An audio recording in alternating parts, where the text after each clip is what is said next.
Good morning, class 7. As you all know, in previous class we read about Akbar. Akbar के बारे में हमने पढ़ा था कि अकबर एक बहुत ही अच्छा रूलर था। वो सभी के साथ फ्रेंडशिप बनाए रखता था, मैरिज अलायंसेस करता था। अगर कोई उसकी सुजैनिटी स्वीकार नहीं करता तो उसके साथ युद्ध करने से भी पीछे नहीं हटता था।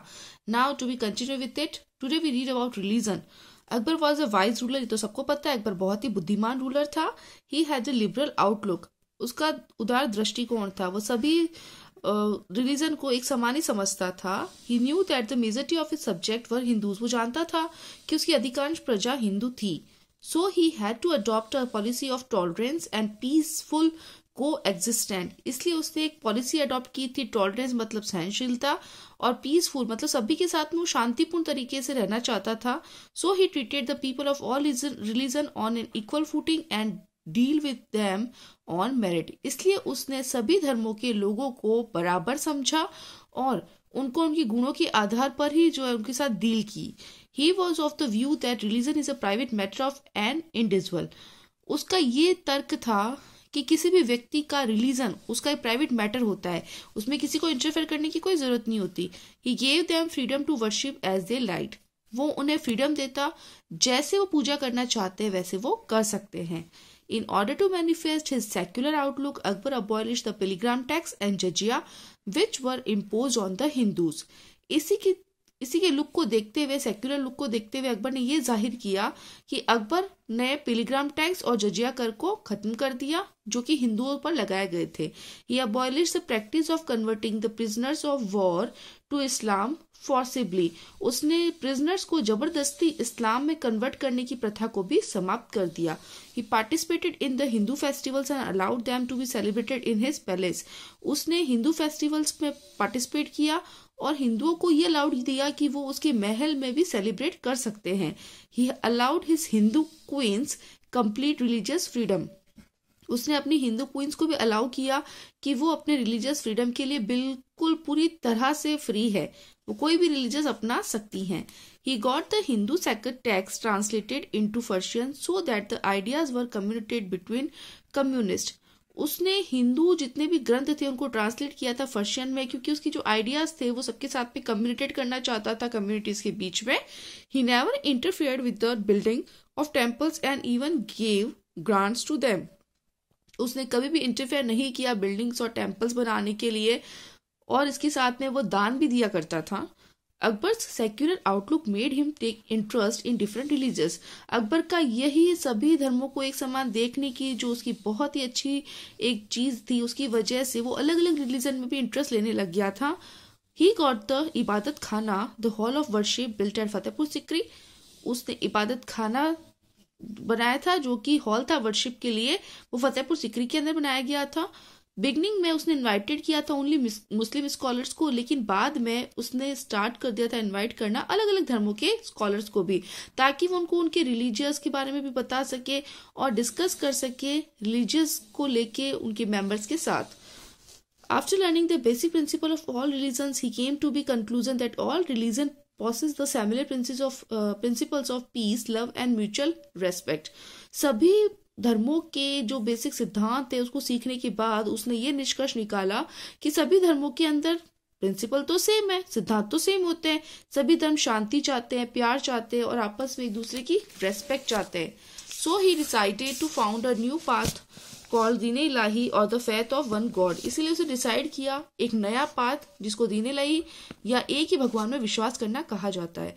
ही wanted to show himself to be the religious guide of the people, वो चाहता था अपने आप को कि वो रिलीजियस गाइड है, सभी लोगों के लिए एक रिलीजियस गाइड की तरह काम करता है। Akbar propagated universal peace through his faith, Akbar पूरे विश्व के अंदर शांति प्रकट करना चाहता था, प्रचार प्रसार करना चाहता था इस फेथ के द्वारा, इस विश्वास के द्वारा कि one God. It was similar to Ashoka's policy of Dhamma, ये वैसे ही है जैसे अशोका की पॉलिसी धम्मा थी।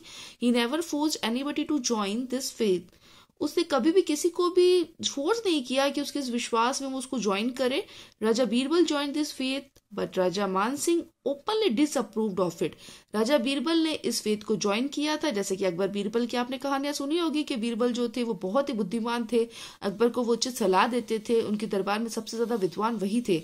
लेकिन राजा मान सिंह जो था उन्होंने इसको खुले तौर पर अस्वीकार कर दिया, डिसअप्रूव कर दिया। Din Ilahi was more of a code of conduct than a faith. Din Ilahi एक आस्था से ज्यादा एक कोड था। Din Ilahi did not have a large following even during Akbar's time and it faded out after his death. दीन इलाही किसी को भी लार्ज फॉलोइंग नहीं थे उसके अकबर के टाइम में, लेकिन बाद में जब अकबर की डेथ हो गई तो ये अपना आप ही फेडेड आउट, अपना आप ही धुंधला पड़ गया था। Now is art and architecture. Akbar बहुत ज्यादा पसंद करता था आर्ट और पेंटिंग को। उसने स्टैब्लिश किया था कारखाना जहां पर आर्टिस्ट और पेंटर्स जो इंडिया से आते थे और अब्रोड में वर्क करते थे उनकी कॉपरेशन से, thus giving from to a new type of fusion, जो उसको एक नए टाइप का फ्यूजन देता था। कहते हैं ना कि इंडियन और जो है वेस्टर्न फ्यूजन को मिला के जो ड्रेसेस हम लोग पहनते हैं या इंडियन वेस्टर्न जो हमारा कल्चर है उसको मिला के कुछ चीजें ऐसी होती है जो हमें बहुत पसंद होती है। तो वैसे ही जो अकबर था उसने भी इंडिया और अब्रोड के साथ कॉपरेशन किया, वर्क किया, तो उसको एक नए टाइप का फ्यूजन मिला। मिनिएचर छोटी छोटी पेंटिंग जो होती वो भी फ्लोरिश हो रही उस टाइम, और नई बुक्स लिखी गई थी अकबर के शासन के दौरान। चीफ सब्जेक्ट जो पेंटिंग्स के थे उसमें थे सीनरी जो कि रॉयल कोर्ट की थी, बैटल्स की थी और वाइल्ड लाइफ की थी। Then you think about that कि कितनी ज्यादा ब्यूटीफुल लग रही होगी वो scenery. Akbar built his capital town at Fatehpur Sikri near Agra. Akbar ने अपनी कैपिटल टाउन बनाई थी फतेहपुर सिकरी, आगरा के पास में। It has many fine buildings of red stone. इसमें कई तरह के रेड स्टोन है, बुलंद दरवाजा, पंचमहल, जोधाबाई का पैलेस, दीवाने खास एक्सेट्रा। उसने कई बिल्डिंग कंस्ट्रक्टेड करवाई थी अदर प्लेसेस में भी, जैसे कि हुमायूं का मकबरा दिल्ली के अंदर, रेड फोर्ट आगरा में, एक फोर्ट ऑफ इलाहाबाद। जो चीफ फीचर्स थे उसके आर्किटेक्चर के वो था फ्यूजन पर्शियन और इंडियन स्टाइल का। दोनों स्टाइल को बनाकर आर्किटेक्चर जो है उसको बहुत ही सुंदर सा बनाया गया था। The buildings were built on raised platform surrounded by gardens. इमारतों को बगीचों से घिरे हुए एक उभरे हुए प्लेटफॉर्म पर बनाया गया था। This fusion also influence the construction of some temples such as the Govind Dev temple at Vrindavan. ये फ्यूजन की वजह से ही कंस्ट्रक्शन हुआ कुछ टेम्पल्स का, जैसे कि गोविंद देव टेम्पल है हमारा वृंदावन के अंदर। Now is literature and music. Akbar had लिब्रेरी of his own. Akbar खुद अपनी ही इच्छा का मालिक था, स्वतंत्र था। हैज ए लाइब्रेरी, उसके पास में एक लाइब्रेरी थी अकबर के पास में। उसके कोर्ट में 2 ग्रेट स्कॉलर्स थे, अबुल फजल और फेजी।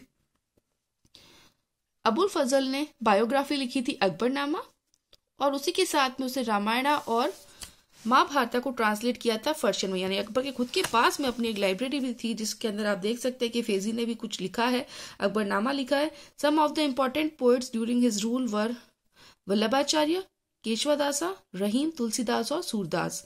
उसके शासन के दौरान कुछ इंपॉर्टेंट पोएट्स भी थे, वल्लभाचार्य, केशवदासा, रहीम, तुलसीदास और Surdas. The works of these great poets continue to fascinate us even today.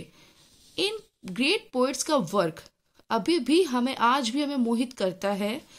Tansen was a courtier of Akbar and was a great musician. Tansen एक बहुत अकबर का दरबारी था और वो बहुत अच्छा म्यूजिशियन था। उसने पर्शियन और इंडियन स्टाइल का फ्यूजन किया था और नई नई राग जो है वो डेवलप की थी। उसमें से जो इम्पोर्टेंट थी वो थी राग बारबरी और रागा दीपक। राग जो कि उस टाइम में अलग अलग टाइम में संग किए जाते थे, सुनाए जाते थे। इस सारे डिस्कशन से हमें ये तो पता चल गया कि अकबर एक ग्रेट किंग था जो बिल्कुल अच्छे से जस्टिफाइली रूल करता था। उसके प्लेस में हिस्ट्री वैसे ही इक्वल है जैसे अशोका द ग्रेट की थी एंशियंट टाइम में, इसीलिए हम उसे कहते हैं अकबर द ग्रेट। यहाँ पर हमारा लेसन एंड होता है, लेकिन एक चीज आपको जो है बहुत बतानी बहुत जरूरी है, वो है अकबर के दरबार के नवरत्न।